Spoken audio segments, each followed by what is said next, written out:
Hello. പറയൂ. MG university അല്ലേ? അതെ. ഈ തുല്യതാ സർട്ടിഫിക്കറ്റ് സംബന്ധിച്ച് പിന്നെ കോടതിയിൽ ഇങ്ങനെ വിധി വന്നിട്ടുണ്ട്, UGC ചോദിക്കുന്നുണ്ടെന്ന് പറഞ്ഞിട്ടുണ്ട് ഈ ഭാരതിയാറിന്റെ കാര്യമൊക്കെ. അപ്പൊ ഈ UGC എന്തെങ്കിലും റിപ്പോർട്ട് നിങ്ങൾക്ക് കിട്ടിയിട്ടുണ്ടോ അനുകൂല? ഇതുവരെ കിട്ടിയില്ല. പക്ഷെ കിട്ടിയിട്ടില്ലെങ്കിൽ പിന്നെ എങ്ങനെ നിങ്ങൾ ഇക്വലൻസി ഭാരതിയാറിന് കൊടുക്കുന്നത്? ഇക്വലൻസി ഭാരതിയാറിന് 17 മുന്നേ കൊടുക്കുന്നുള്ളൂ, അതിന് ശേഷം 15-നും 16-നും ഡബ് അപ്രൂവൽ ഇല്ലല്ലോ. അതിന്റെ കേസും കൂടെയാണല്ലോ സുപ്രീം കോടതിയിലുള്ളത്. 15 മുതൽ 22 വരെയുള്ള കേസാണ്. നമ്മള് ഇവിടുന്ന് MG യൂണിവേഴ്സിറ്റി അക്കാഡമിക് കൗൺസിൽ അങ്ങനെയാണ് തീരുമാനിച്ചിരിക്കുന്നത്. അല്ലേ, 17 എനിക്കറിയാം, നിങ്ങൾ 2023 റെഗുലേഷൻ ഇറക്കിയിട്ടുള്ളതാണ്. പക്ഷെ ഞാൻ ചോദിക്കുന്ന ഈ 15 മുതൽ 22 വരെയാണ് ഭാരതിയാറിന്റെ കേസ് നടക്കണം, അണ്ണാമലയുടെയും കേസ് നടക്കണം. അപ്പൊ അതിന്റെ വിധിയും വന്നു. അത് കഴിഞ്ഞിട്ട് നിങ്ങൾ UGC റിപ്പോർട്ട് ചോദിച്ചു. പക്ഷെ UGC നിങ്ങൾക്ക് തുല്യത കൊടുക്കാം, അംഗീകാരം കൊടുത്തു, ഭാരതിയാറിനൊന്നും എന്തെങ്കിലും റിപ്പോർട്ട് തന്നില്ലല്ലോ. തന്നെങ്കിലല്ലേ നിങ്ങൾ ഇക്വലൻസി കൊടുക്കാവുള്ളൂ. നമ്മളിപ്പം നമ്മുടെ ഇവിടുത്തെ സ്റ്റാൻഡിംഗ് യുവ വെച്ചിട്ട് നമ്മൾ കൊടുക്കുന്നുണ്ട്. വിട്ടിരിക്കുകയാണ്. ഇതിൽ കൂടുതലൊന്നും നമുക്ക് പറയാനില്ല. എഡ്യൂക്കേഷൻ എൻകൗണ്ടർ എന്ന ചാനൽ, അതായത് എൻ്റെ ചാനൽ വിവരമുള്ളവർ മാത്രമാണ് കാണുന്നത് എന്നാണ് ഞാൻ മനസ്സിലാക്കുന്നത്. അപ്പോൾ അതിൻ്റെ അടിസ്ഥാനത്തിലൊന്ന് എല്ലാ ജനങ്ങളോടുമായിട്ട് പറയട്ടെ.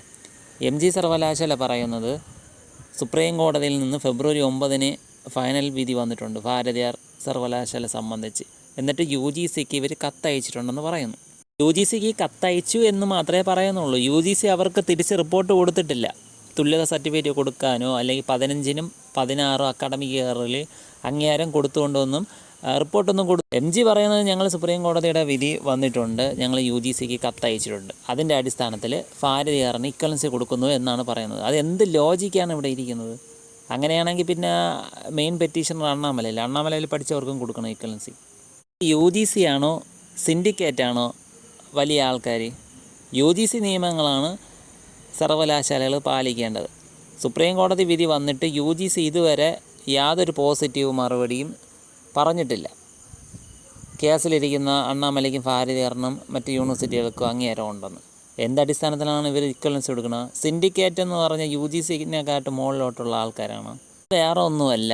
അതായത് MG യൂണിവേഴ്സിറ്റിയിലെ സിൻഡിക്കേറ്റ് അംഗങ്ങൾ UGC ചട്ടം ലംഘിച്ച് അർഹതയില്ലാത്തവർക്ക് ഭാരതിയാറിനും മറ്റ് യൂണിവേഴ്സിറ്റികൾക്കും തുല്യത കൊടുക്കണമെന്ന് പറയുന്നത് അവരെ ആൾക്കാരെ തിരികെ കയറ്റാനാണ്. അവർക്ക് പിന്നെ ഇക്വലൻസി കൊടുക്കാനാണ്.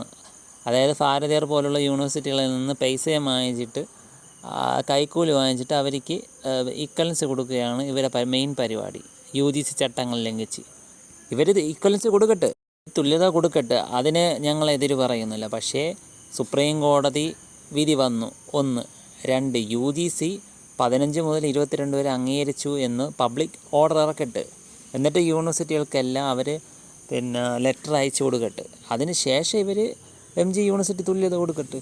ഇത് അണ്ണാമല യൂണിവേഴ്സിറ്റിയെ തഴഞ്ഞിട്ട് സിൻഡിക്കേറ്റ് അംഗങ്ങൾ ഭാരതിയാറിന് മറ്റ് യൂണിവേഴ്സിറ്റികൾക്ക് ഇക്വലൻസി കൊടുക്കണമെന്നാണ് MG യൂണിവേഴ്സിറ്റി അടുത്ത് പറഞ്ഞിരിക്കുന്നത്. അതുപോലെ ഉന്നത വിദ്യാഭ്യാസ വകുപ്പിൻ്റെ അടുത്ത്. അങ്ങനെ ചെയ്യുന്ന ഉഡായിപ്പുകൾക്കെതിരെ ആഭ്യന്തര വിജിലൻസ് അന്വേഷണം വേണമെന്നാണ് ഞങ്ങളുടെ ആവശ്യം.